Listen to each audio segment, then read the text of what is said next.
Good morning, everybody. Welcome to the first Finance Committee of 2021.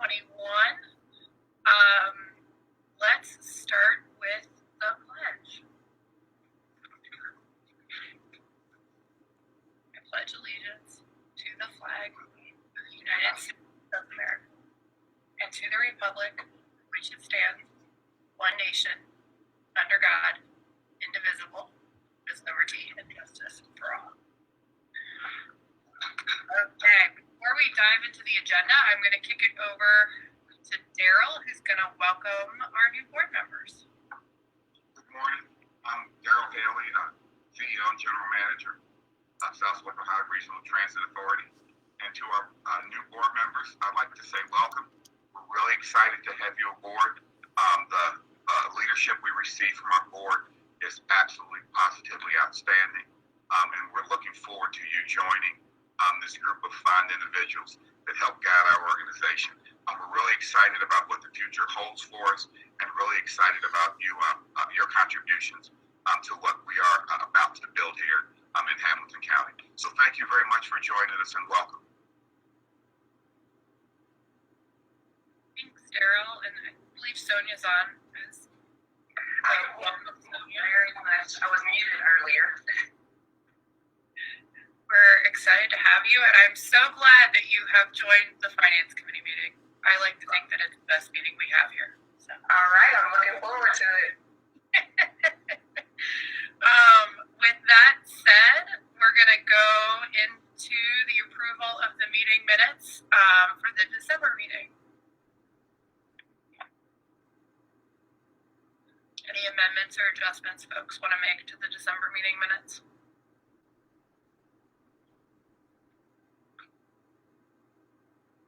Okay. I'm going to make a motion that we accept the December meeting minutes. Second. Thank you, gentlemen. The motion has been seconded. All in favor say aye. Aye. All opposed say right. Any abstentions? Great. Okay, moving on to our briefing items. And we have an internal audit on grants with Joe and Sarah from Clark Schaefer. Welcome, Joe and Sarah. Good morning. All right. Good morning, everyone. Glad to see everyone this morning. Just for those folks who are new to the board, just to kind of give a little background, Clark Schaefer Consulting, we act as the internal audit group first on behalf of SORTA. So you'll be seeing us at a lot of these meetings. And so if you have any questions, throughout this presentation or, even prior to this or anything like that, feel free to reach out. We're definitely interested in hearing your feedback. And we act as the internal audit group, and we're really here to kind of help SORTA, kind of grow and understand and kind of hit the best practices. So that's kind of our role within SORTA. So again, glad to see you all this morning. We're going to go through the grant management audit, which took us about a month to get through, and really went through a number of grants, and it was really great to work with Mary Huller along the way. Really looks like she has a lot of things going on, and it seems like with the new monies that we be coming in and that type of thing, we'll be able to apply for a number of additional grants. So that's great. But as far as the way that it is set up right now, we'll kind of talk about that and to kind of let you know what we found through our audit. Now, pass it over to Sarah. Sure. So I will go ahead and just jump right into the report down in the scope section. So the project itself was to help provide assurance over the controls within SORTA's grant management process. The focus of our review was to analyze the current policies and procedures and to perform limited testing on controls in the following 4 areas, which are listed below: the application, awards, and administration, expenditures associated with grant awards, grant reporting, and the closeout process. Our methodology for review includes interviewing key SORTA staff regarding their roles and responsibilities. We performed walkthroughs. We inspected SORTA's procedures for grant management to verify adequacy and completeness. and we validated adequate controls around the drawdown and expenditure process. And below you can see how we rank our observations from low, moderate, and high, and how those are defined. So we did identify one low-risk area for enhancement around the procedures for preparing and tracking grant applications. The observation was that the procedures for grant management do not include guidelines to assist in preparing effective grant proposals or for monitoring grant proposals through the award process. Additionally, grant proposals are not tracked in a system to provide regular visibility to SORTA management on the status of grant proposals. The responsibility for preparing grant applications and overseeing the approval process is performed by one individual, and we found that any time off or turnover in this position could significantly impact SORTA's oversight.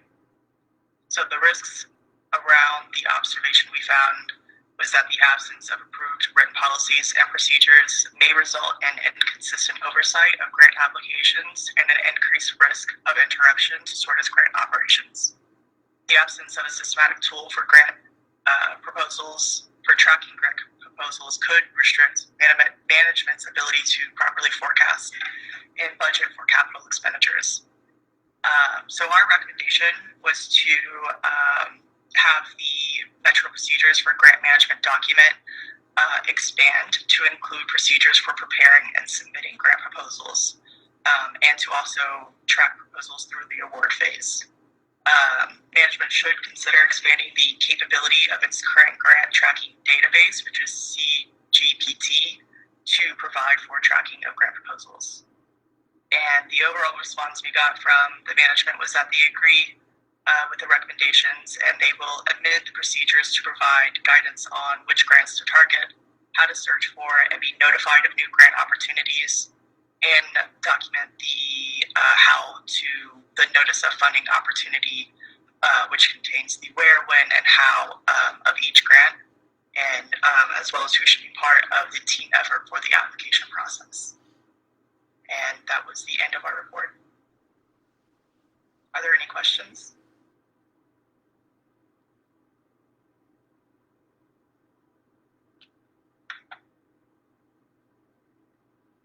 All right. Well, thank you all very much.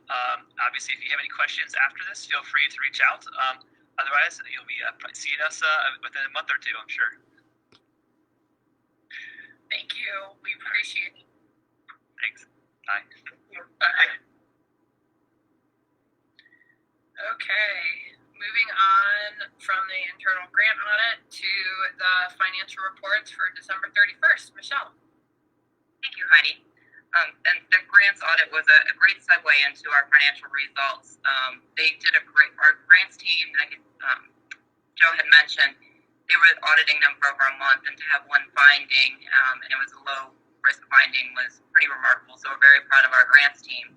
And with that, the kudos continues to them, because the grants team led by Mary Holler and working with Jeff Munstock and the maintenance team, we were able to be SORTA was awarded the Diesel Emission Reduction Grant, also known as the DIRT Grant, for $1,926,223, which was 60% of the cost to replace 6 model year 2009 diesel transit buses. This is the second largest award in Ohio for the DIRT Grant. We were only behind the Cleveland RTA. We actually received more than CODA this year as well. So we're very excited. Our grants team continues to aggressively go after the grants, and we're very proud of all their efforts. The last of the 10 buses ordered for 2020 have started to arrive, and we're excited that we can put into service in the coming months.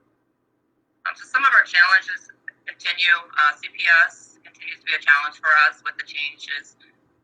They're supposed to return to in-person learning by the end of January, but the CPS board is going to make that final decision as of right now on January 16th, and reviewing the current community and staff health data before they make that final decision. So we continue to adjust at our service and making sure that we're able to provide the service for CPS, but it's a challenge for us to be able to turn quickly based on what their needs are. The other challenge, the increase in COVID-19 cases around the region, will continue to negatively impact our ridership. The slow rollout of the vaccine may continue to impact our ridership for a more prolonged period than we had initially anticipated. Moving on to the financials for December month end. The total revenue of $9.5 million was favorable to budget by $1.2 million, or 14.7%. Total expenses of $9.1 million was unfavorable to budget by $424,000, or 5%. Operating surplus was $369,000 on both the month and year-to-date basis, and were favorable to budget by $790,000 for the month and $5,420,000 for the year. Estimated $7,139,000 from the sales tax revenue was recorded as capital revenue for the month, and that's $21,417,000 year to date. In addition to the sales tax revenue, $7.5 million from the transit fund was moved over from the operating revenue to capital revenue. Both the accrued sales tax revenue and transit fund revenue are being used to build the capital reserves needed to cover the capital deficit that was presented in the budget last month. Some of the significant factors driving the results for the month of November was fare revenue was unfavorable to budget by $598,000, or 43%. Metro fare revenue was unfavorable to budget by $551,000, or 42%, as a result of fixed route ridership decline directly related to COVID. The CARES Act in December, $14,669,000 was recorded for the month, which resulted in recording the entire amount of received funds from the CARES Act, $34,157,000 year to date. The revenue from the CARES Act was moved to the operating results this month rather than showing it as a way to balance the operating income for the month. It showed as a clearer line item as revenue. CPS contract revenue was unfavorable to budget by $349,000, or 55%, due to CPS's decision to return to 100% virtual learning starting November 23rd. This is partially offset by the end of the year true-up for CPS revenue. Non-transportation revenue was unfavorable to budget by $68,000, or 37%, primarily due to the unfavorable investment income of $54,000. Federal subsidies was unfavorable by $219,000, or 20%, due to adjustments made from the apportionment share of federal funds for preventative maintenance. And the other operating expense was unfavorable by $633,000, or 86%, primarily due to unfavorable outsourced services and electricity expense as a result of the true-up from Duke Energy past utility charges. Are there any questions on the December month-end financials? Yes. Did we spend all our CARES Act money, and did they change the law to allow us to carry over CARES Act money? So we drew down our entire CARES funds last year, so we have to recognize the entire amount in 2020. It is used to offset all operating expenses. Michelle, when will we see a reforecasted budget? Reforecast the budget we will plan on doing at the end of the first quarter. And we're on a calendar year. Correct. Got it. Thank you. You're welcome. Any other questions? And just to give a quick highlight of the COVID impact, as you'll see, for the 10-month period since we started with all the measures to put in place for COVID and making sure that all of our employees stay safe, our drivers stay safe, our passengers stay safe, we've incurred about approximately $6 million worth of expenses just in providing safety for all of our customers and employees. This does not include any of the lost revenue due to COVID.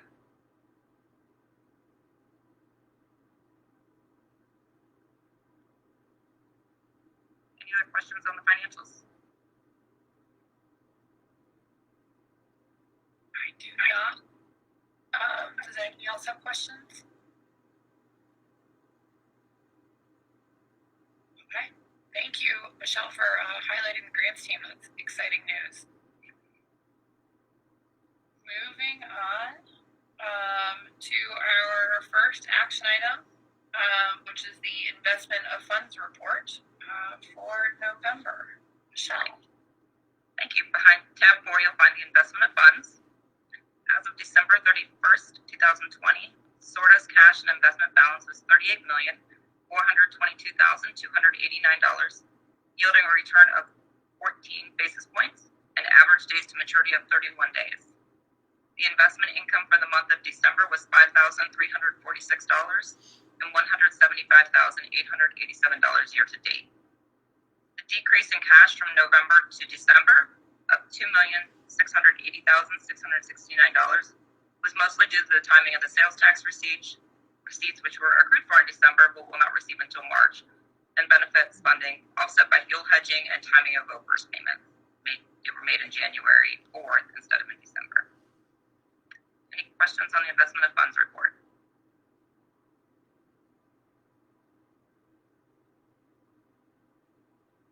I do not. Does anybody else? I'm good. And I think I misspoke. I said November. This is the December investment fund. Yeah. Okay, great. Thanks. Oh, we gotta take a vote on this. Minor details.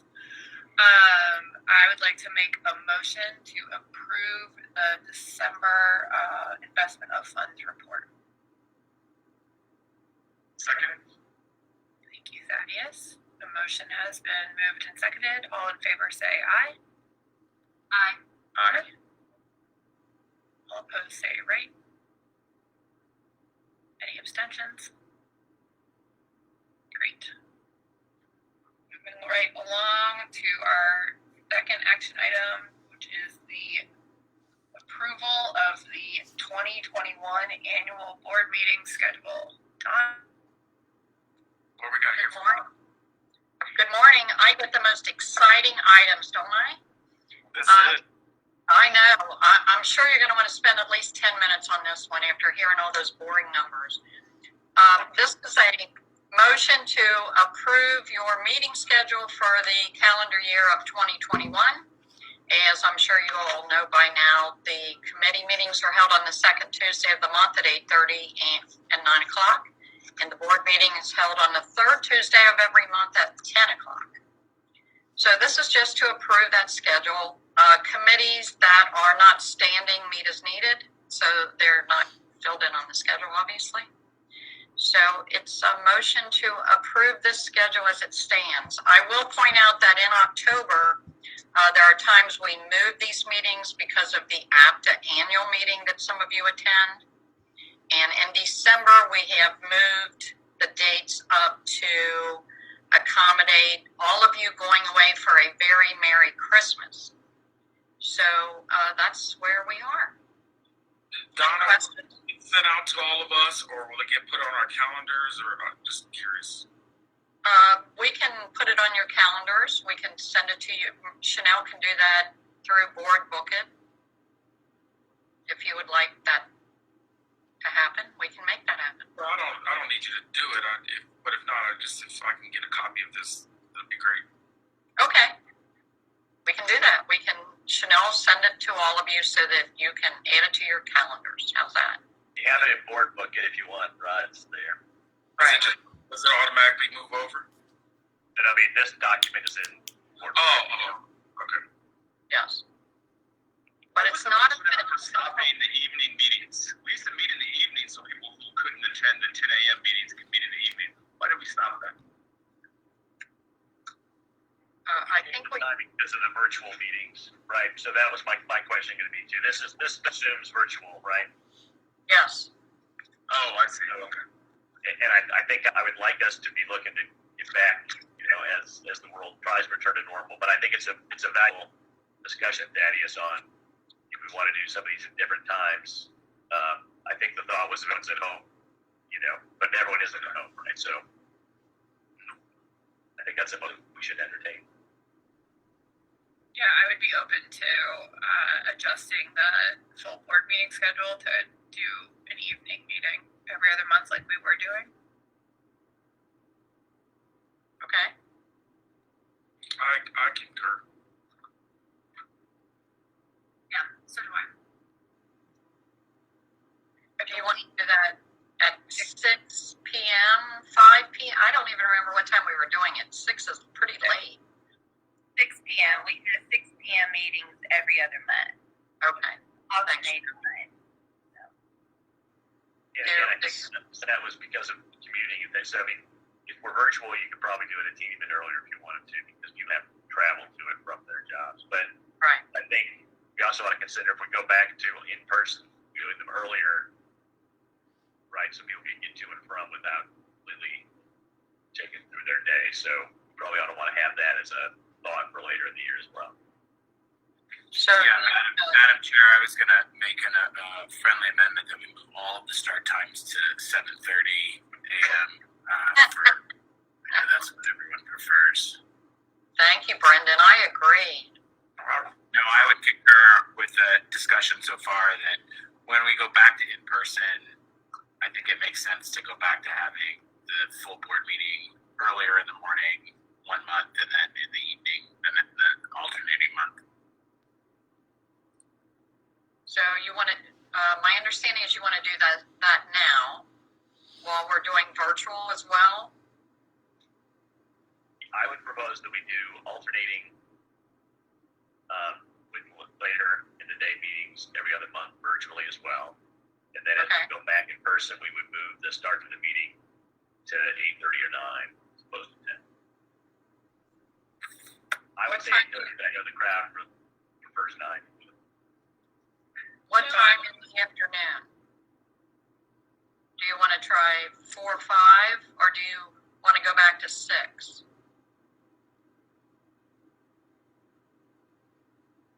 I mean, five seems fine because if we did it at 5, it's still after work. People can jump on and if they're done with work, and if we're efficient, we can still be done by a reasonable hour.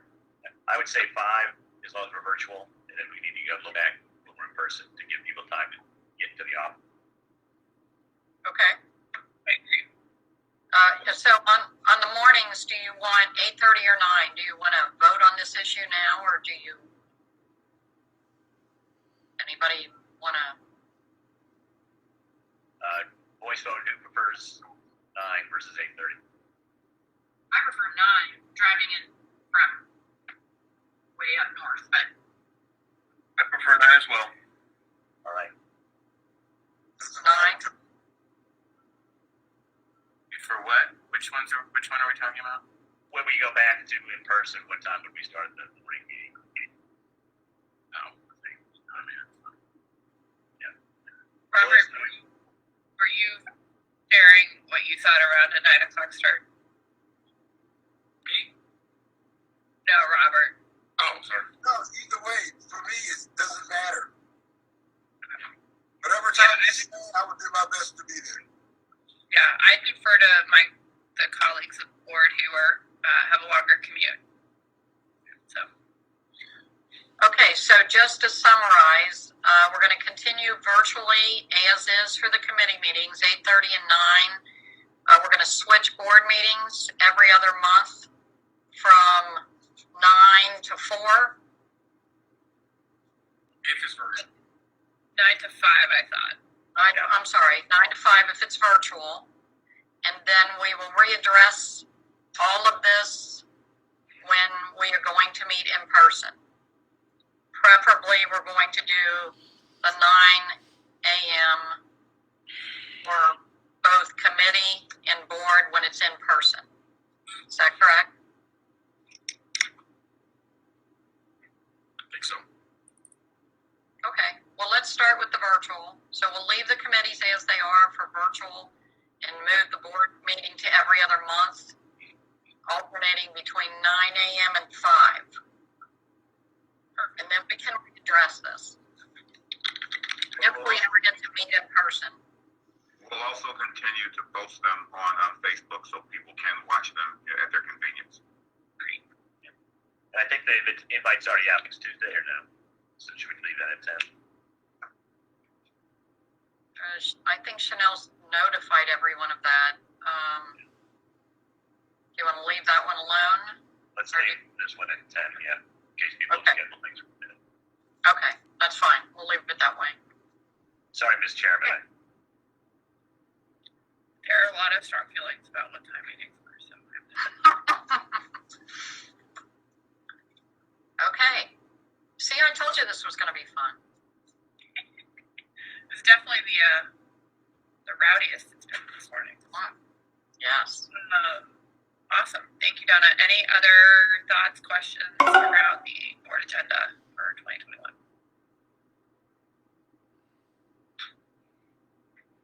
Okay. Chanel, does this need to be voted on with the full board next week? Yes, that is correct. Dare I put it on the consent agenda? We can do that, right? That is up to you, Heidi. For now, let's put it on the consent agenda. Okay. I may reach out to you and change my mind, but there we go. Okay. Any new business or anything additional? Okay. Thank you all. This meeting is adjourned, and I'm going to turn it over to Mr. Cole. Thank you. Great job in a tough year, Michelle. Seriously. Kudos Thank you. to finance. Thankfully, we have a great team and couldn't do it without everybody here. So thank you very much.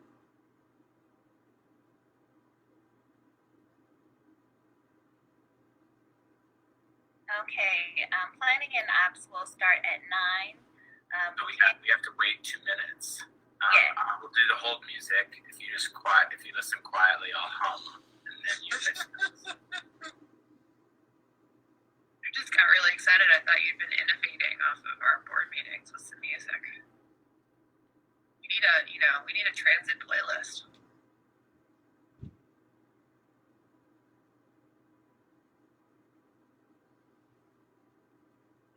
The week on the record. Yeah, that sounds like a special assignment for the good news presentation.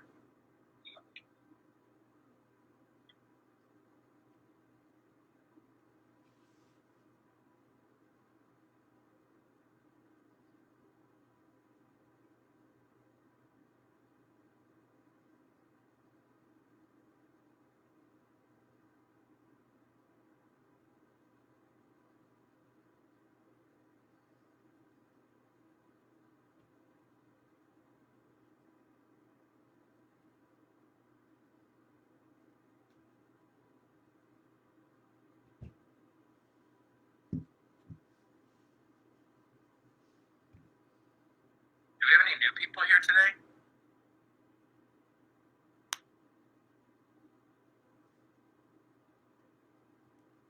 No. Board member Sonia Taylor is on with us today. Oh, hello, Ms. Taylor. Good morning.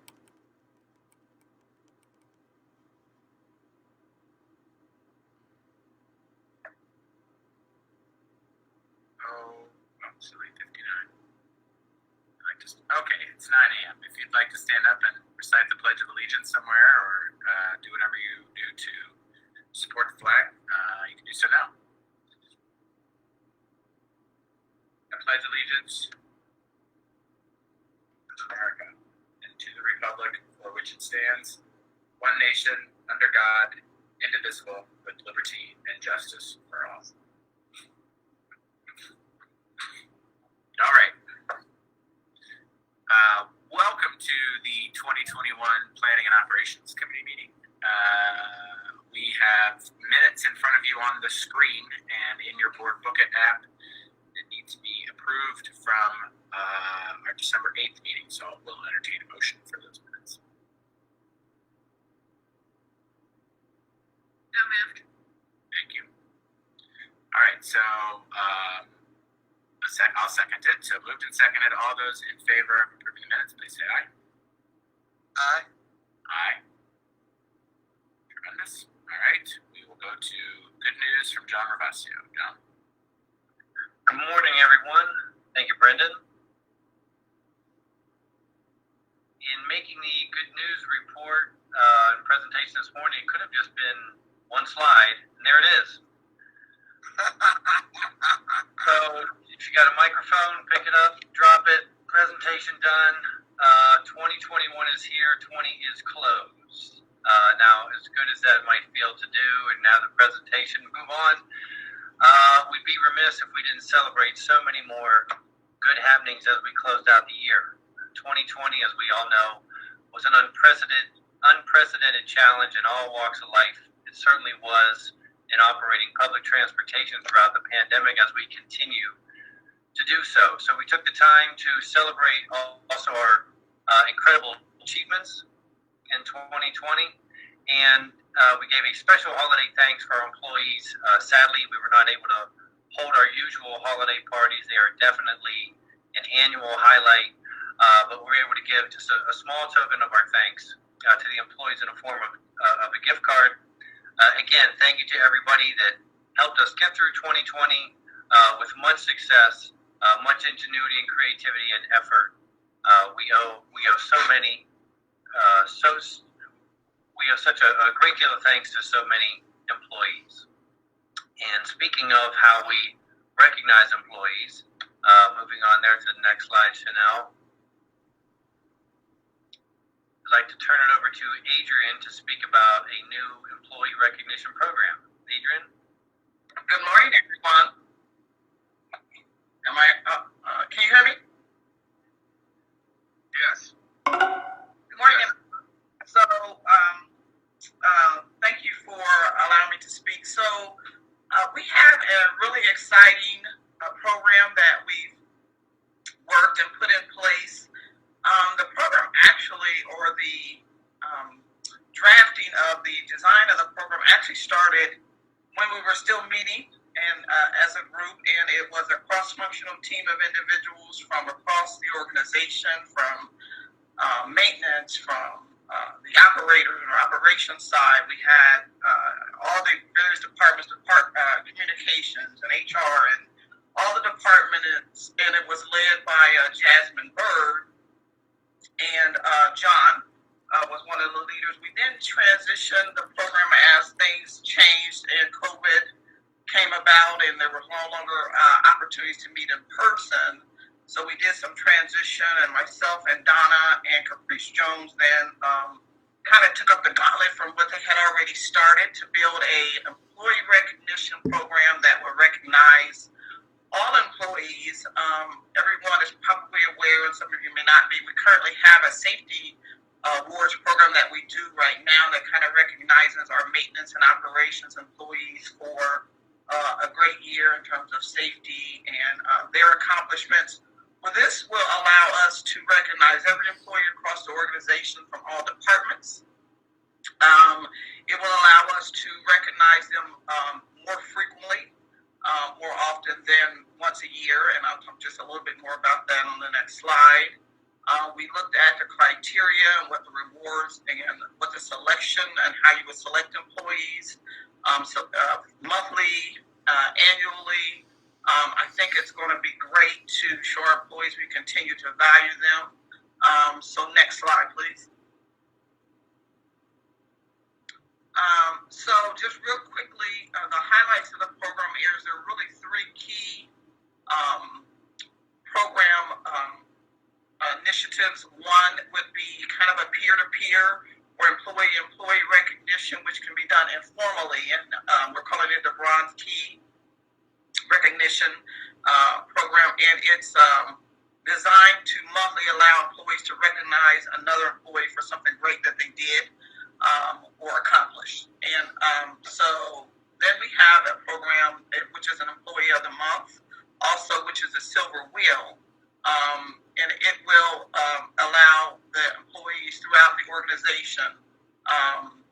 It's a little bit more formal. It has a committee of individuals that will vote on the various areas. We've designed it so that for each area, be it maintenance, be it operations, be it administrative staff, support staff, every part of the organization would have an opportunity to recognize an individual within that group. And then there's a team a team of judges that will judge each of those awards on a monthly basis. And then we've got the annual program, which we were going to do, which is an Employee of the Year. We're calling it Golden Bus. And that we would take a look at all of our awards, be they the peer awards, the leadership awards for everybody throughout the year. And we would recognize about, I think, 4 to 6 individuals that would be eligible for the Employees of the Year. And they would get nice prizes. There would be a recognition and award ceremony. but we would bring everyone together, allow them to bring some family members with them and be recognized as an organization. Again, we think this is a great opportunity to continue to show the employees that they're valued from the organization. It allows peers to recognize one another, and hopefully we'll begin to build upon the morale we're already trying to establish as an organization by letting the employees know how much they're appreciated by the organization. So that's just a quick snapshot of what the program will look like. It's being rolled out this month, so this will be the first month that we'll be training individuals on how you can make a selection and what the process is. And so we're real excited. And are there any questions?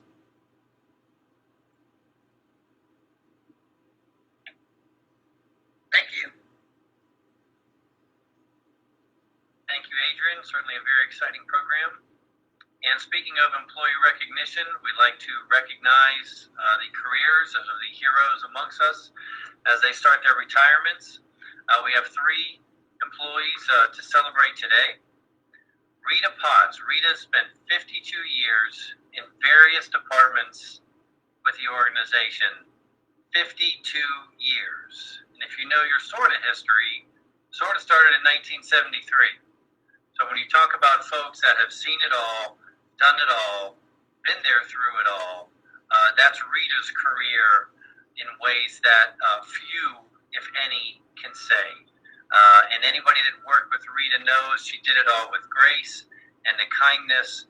Her presence, her personality, her work, her service will certainly be missed. But certainly best wishes to Rita on a well-earned retirement, no question. Steve Gibson. Steve Gibson spent 41 years, a tremendous career as an operator and as a maintenance employee. Steve spent several terms in union leadership, including as local vice president. So we thank Steve for his years, his contributions, his years of service, and wish him well on his retirement. Ben Brown. Ben spent 15 years mainly in the Bond Hill Maintenance Department. Ben was always with a smile. Ben loved his job. It was wonderful to be around Ben and to see that passion that he brought to the organization and the important part that he played in the service that we provided. We celebrate their careers. We wish them all well. Rita, Steve, Ben, thank you very much.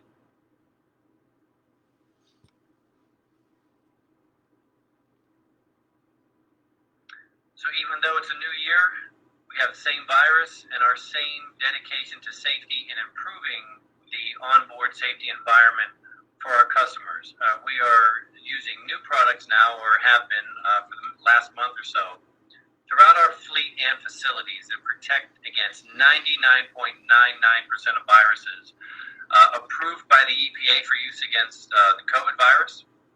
And we're going above and beyond what the product says it can promise in terms of how long it lasts, these virus protective capabilities. The products last for 90 days, they have a 90-day life. We apply them every 30 days, fleet-wide, all throughout our facilities. So we continue to look at ways to improve our service and enhance safety.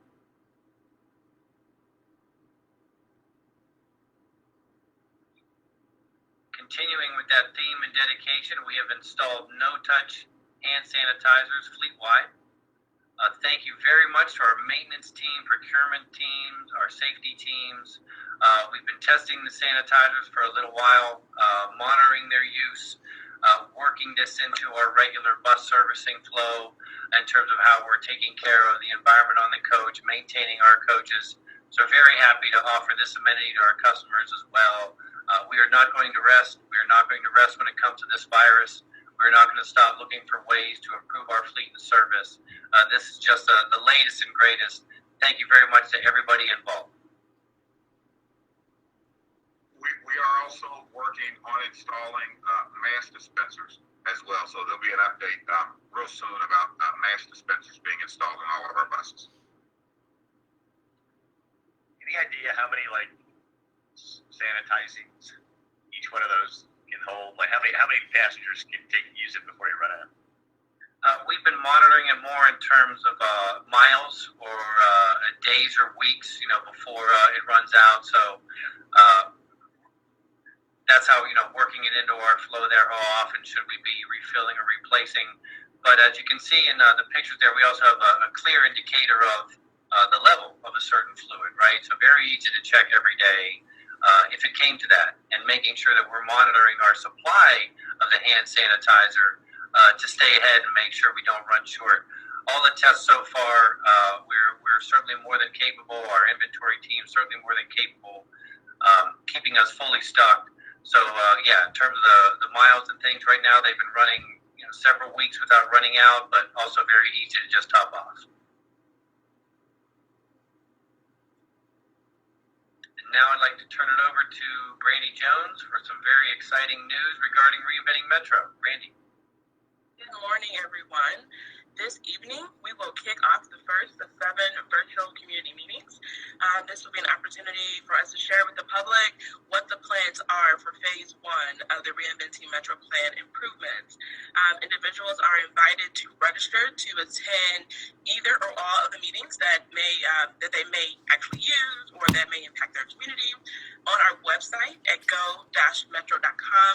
The meetings will also be streamed live on our Facebook page and on our YouTube channel. So if someone is unable to attend any of these particular meetings, they can always go back and watch them on those on Facebook or YouTube and take the survey that will be online following each meeting to give their feedback and their input.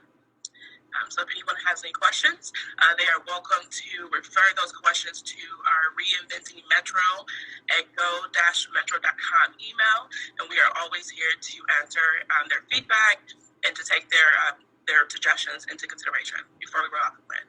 Thank you. I have a question. Would it be possible at the next board meeting for you to tell the board how many people actually engaged in this virtual event? I'm just curious on the numbers, such as the views that you have and how many folks actually registered. Sure. By the time we have the next board meeting, all the meetings will not be complete as they go through February 4th, but we can certainly let you know what the attendance and the viewership was at, I believe there will be 2, the one this evening and then the one on Thursday that would have happened between now and the next board meeting. Yeah.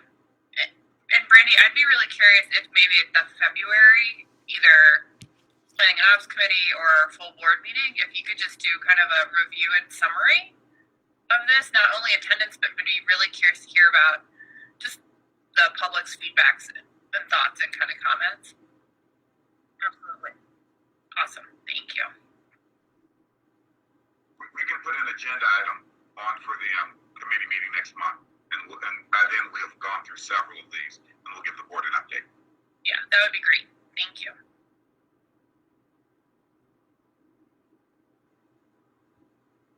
While we don't have a shot of our big holiday luncheons, we've got ADA Services Manager Mark McEwen here with Access employee Tanya Smith giving out the gift card there. So thank you, Mark, for our closing photo. Mr. Chairman, that's the news. Thanks so much, John. Congrats to the retirees. Thank you for keeping those buses safe with the cleaning and the masks. Brandy and team, I know there's a whole bunch of you who are working to put together the community discussions, and I think those are great. We look forward to continuing to partner with you. Anything that we can do to get input on how we roll out Reinventing Metro will be really important. So thank you, and thank you to John and team. Who's doing the ridership report, Matt? That is correct. I'm here. Good morning, everyone. Start with the local and express fixed route ridership for the month of December 2020. So total ridership was 480,359 rides. That's about 56.5% lower than our original projections. The majority of those rides were on our local routes. It was 469,000. Express ridership was 11,188.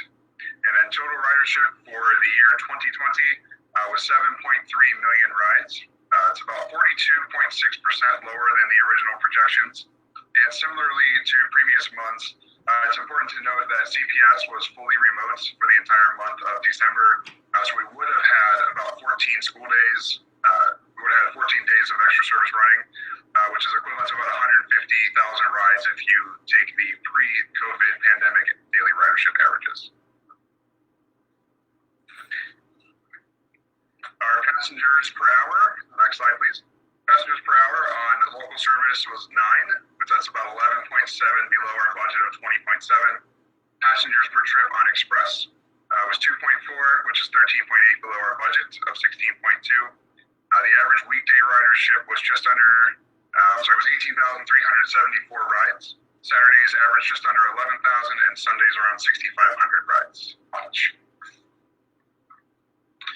And total missed trips for the month of December was 223. Of those 223, 144 were due to no operator being available. That made up the majority, 65% of those missed trips. The next highest category was mechanical, and those were 41 missed trips, or 18.4%. Metro did operate 99.6% of all regularly scheduled trips. And moving on to paratransit. Total access ridership for the month of December was 7,275, which is about 60.6% below our original projections. 6,814 of those took place on weekdays, 287 rides on Saturdays, and 174 on Sundays.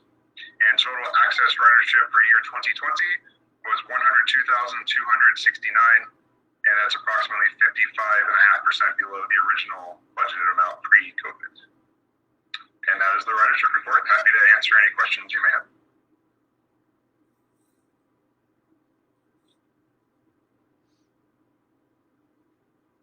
Daryl and John and Matt and others, are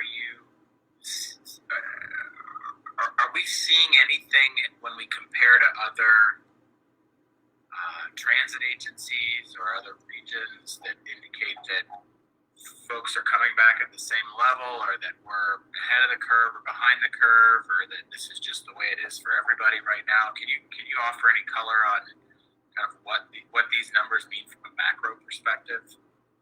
Yes, we're kind of in the middle, Brendan. There are some transit agencies that are still down 90%, but most transit agencies are around where we are, 40 to 60% down in ridership. It's pretty much the same across the country, except for some of the very large cities that are still down, even a much higher percentage than we are. We are hopeful that as the vaccine is distributed, that the ridership will begin to come back. It's been a challenging the last 11 months. Daryl, question?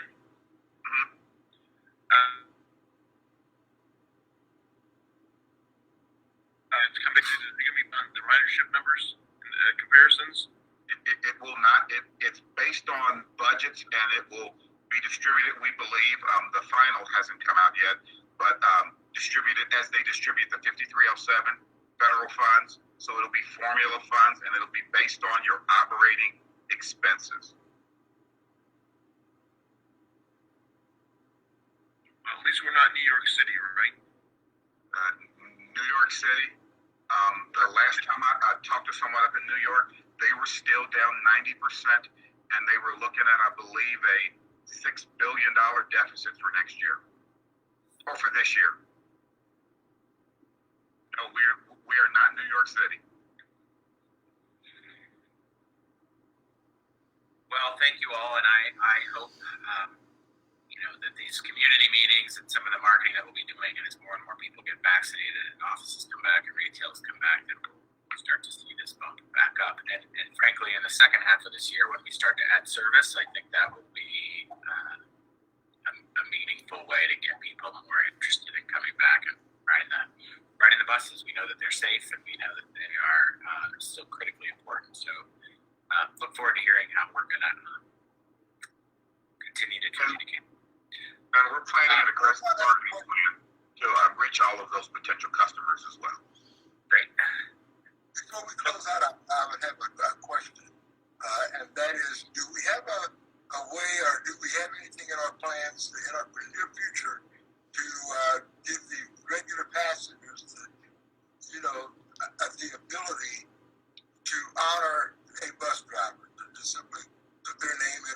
that that bus driver could receive during the year sometimes some recognition for the good job that a passenger feels that they are doing. We have that in place right now. All accommodations that come in through our customer service department, through email, through Facebook, social media and whatnot, we send letters out to all of our operators every month that get accommodations. We can push that out on social media to remind everyone to thank their operators, and we can continue that program. I think that would be great. Thank you so much. Mm-hmm. One more question, if I may. I keep seeing postings that Tank is going through some changes in their system. Do we know if that's going to have any impact on our system, our ridership? Anything we should know about the changes that Tank's going through?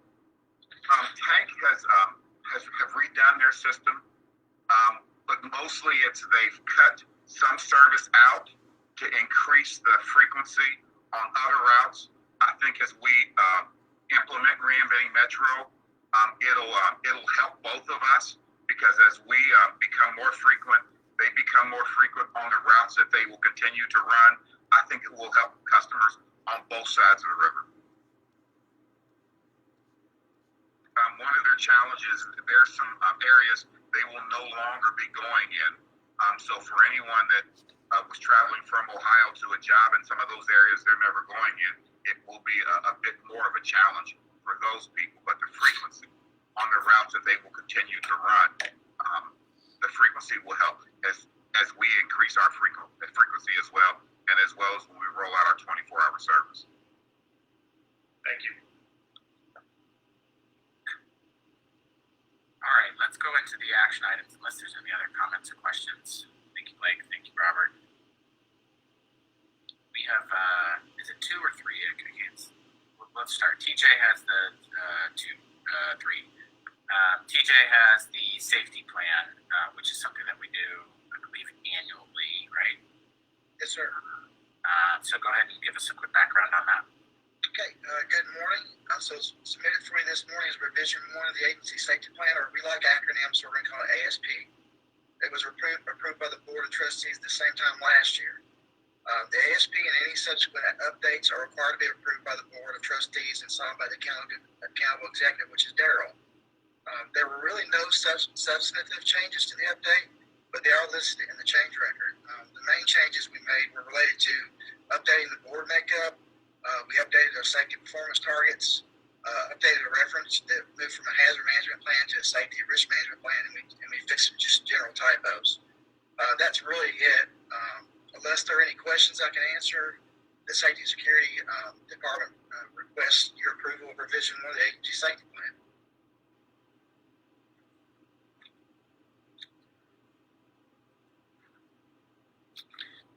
Fairly self-explanatory. We do this every day. This is not the sexy stuff. Probably worth noting that our safety results have been strong, right?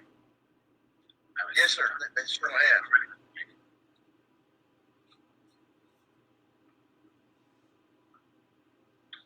TJ, go ahead. Sorry.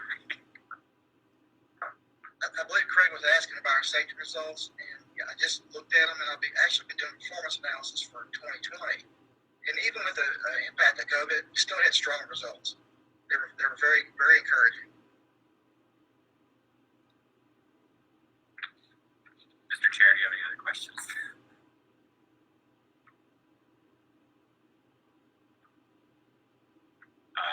I was going to say to the board, this is not the sexy stuff, but this is the really important stuff. And TJ and team have done an incredible job keeping our system safe and making sure that safety is a key value and priority for our organization. It's evidenced by the results and just the constant attentiveness to this work. So thank you for that. I'll make a motion to approve the annual safety plan. Entertain a second. Again. Great. Moved and seconded. Any further questions? All those in favor of putting this item on the consent agenda next week, please say aye. Aye. All those opposed, same right. Okay, thank you. Colin is going to do 2 motion and a resolution. The motion is to amend the NEO ride bylaws. Thank you, and good morning, everybody.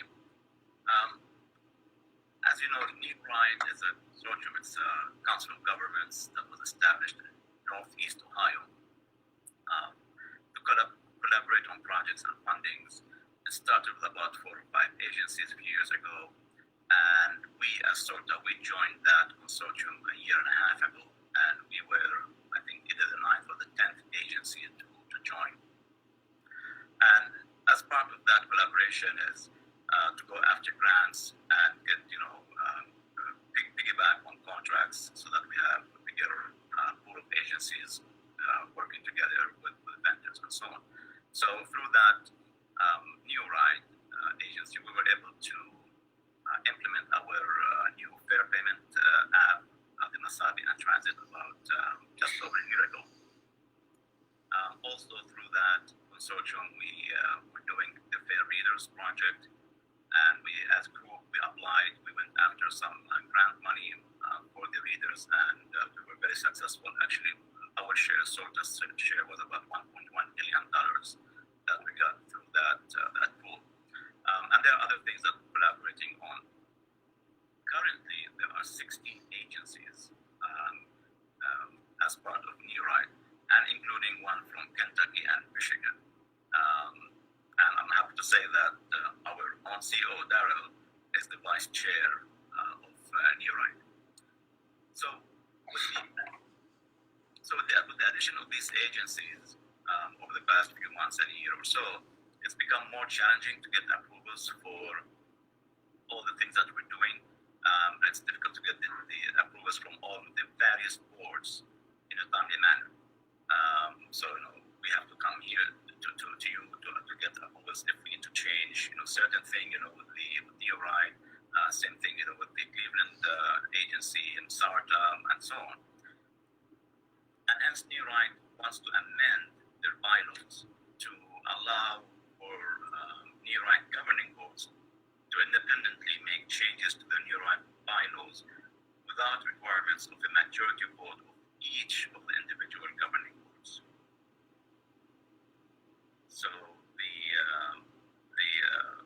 So that's the request, so that the NEORIDE governing board will be able to make changes to the bylaws without having to go back to the 16 agencies or perhaps more, and each of these agencies, given an approval, an initial approval. It's just been kind of managed last few months to get things done in a timely manner.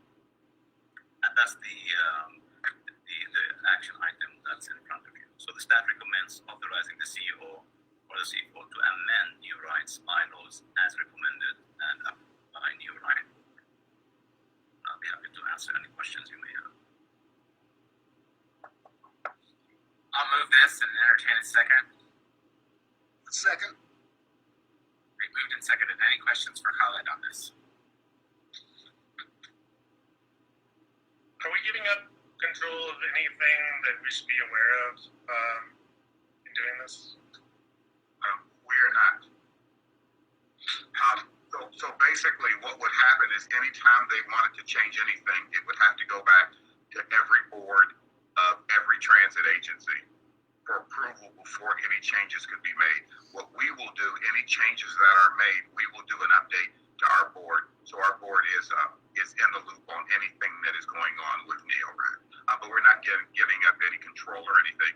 And Khaled mentioned, I am the vice chair on the NEORIDE committee, so we will be involved in every decision in NEORIDE that is being made. Thank you. Well, we are giving up some control, obviously, right? So I guess the concern is, could they do something to assist the application that makes our lives harder? We couldn't do anything about it. That's, I think, what we were saying. We always have the ability to leave NEORIDE as well if they were to attempt to do something that we were not comfortable with.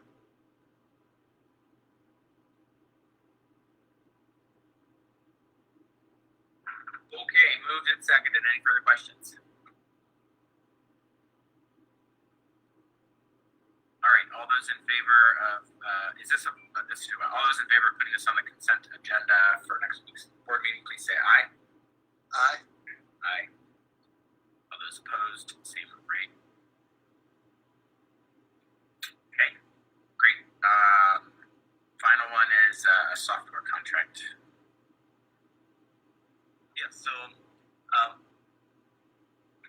we rely heavily on the ABC system to get quite a bit of our critical data, the ridership data, stop level, ride level, system wide, and so on.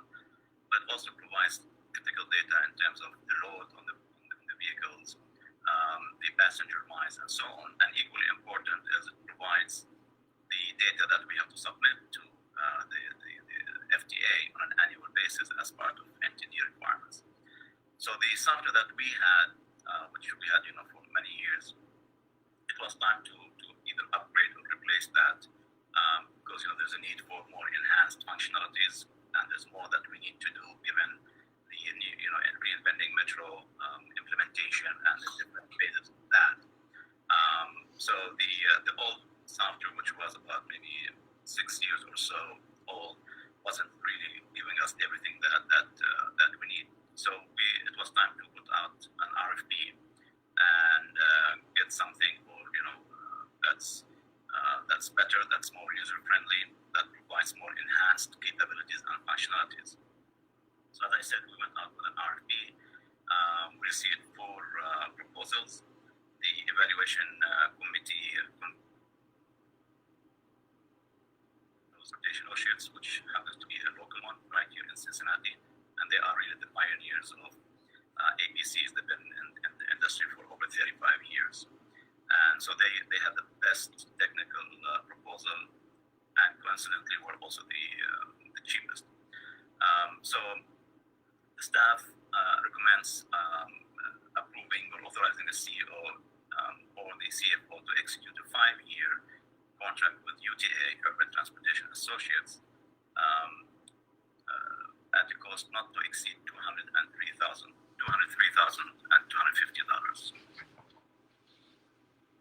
The implementation is about 12 weeks, and the rest of the 5 years is for maintenance and licensing. So, well, let's move. I'll move this and take a second if you have questions. Second. Thanks. So, we have some passenger counters on our system now, correct? Yes. Right. And who are we?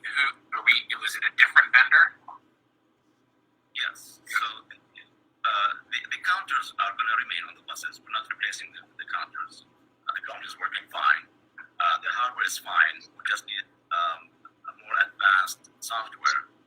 So that's what we are getting.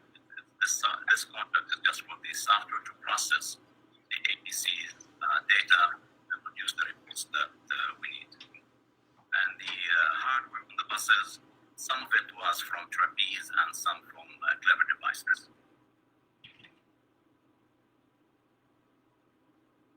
Are we building a system like piecemeal here, where you've got 2 different kinds of counters and different software? I mean, is that going to lead to longer term efficiency? And is this the right path to build for the future system where it just seems like we talk about counters a lot, and I feel like we have multiple.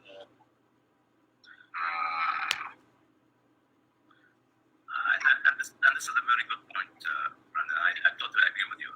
My understanding is initially when the CAT AVL system was acquired, they also installed the Trapeze and APCs, but those are very limited number, and the vast majority of the hardware is Clever Devices,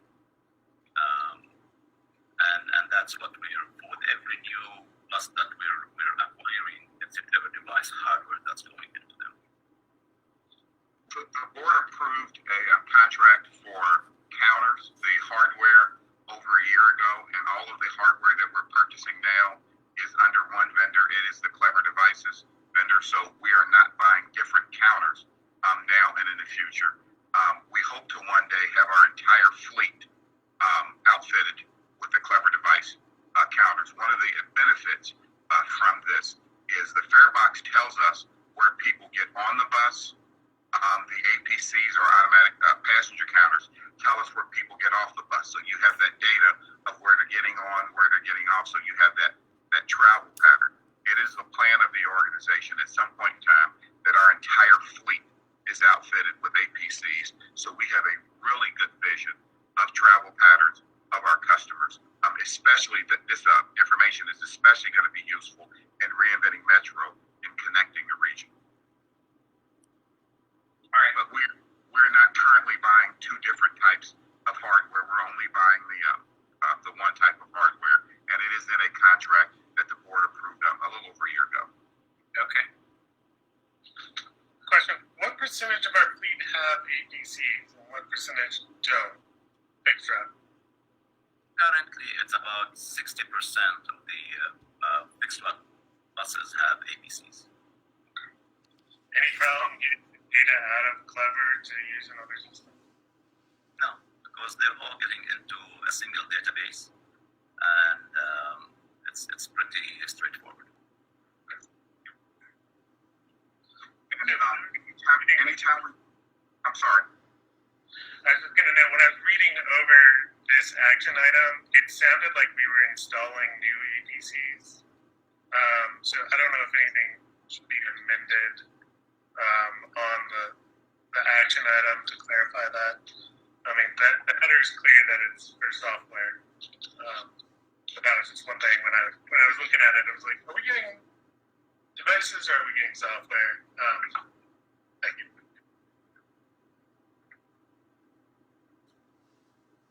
We'll definitely take a look at that. All right. Thank you, Mike, for the good questions.